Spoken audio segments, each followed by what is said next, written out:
2nd and 10. Good protection. And it's intercepted.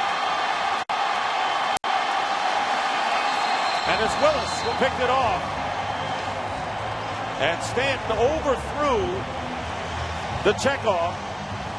And Maurice Mars, the intended receiver, and Patrick Willis with the interception and the 3rd turnover of the game committed by the Lions.